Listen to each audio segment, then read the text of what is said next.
I'm very excited to talk to you. This is definitely an important issue, mothers and daughters, and kind of what we talk about and how we can use this relationship to make sure that we're getting important information to our daughters. What is it exactly, from your standpoint, that you feel mothers and daughters are not discussing? Well, they're not discussing health, and what's more important than health.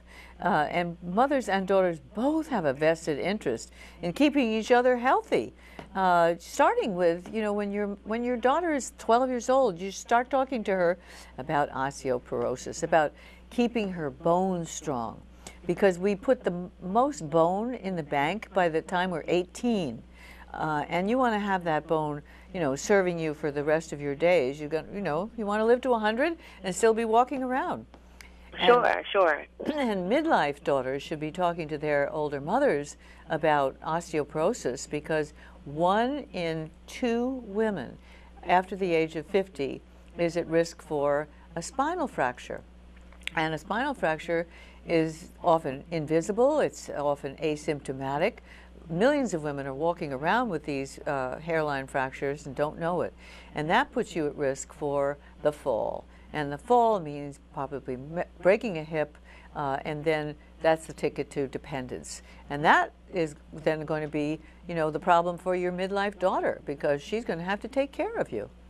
Right. Why do you think that these conversations aren't happening? Well, because I think osteoporosis is associated with menopause and with aging.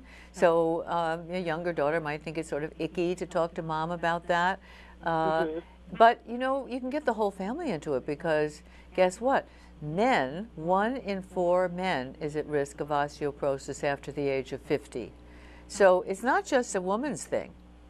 So what you're saying is that mothers should just be talking about health with their daughters, no matter what stage they are in their life. This should be an ongoing conversation, so that women know what to expect throughout their life. Right, and especially if mom has had osteoporosis, then daughter needs to know about it so she can be more vigilant about it throughout her life and not run into the kinds of risks that we're talking about.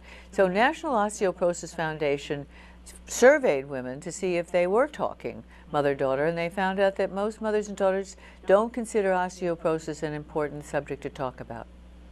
Wow. Well, thank you so much for being on the show, Gail. It was a pleasure to talk with you, and I know that our viewers feel much more informed. I'm glad.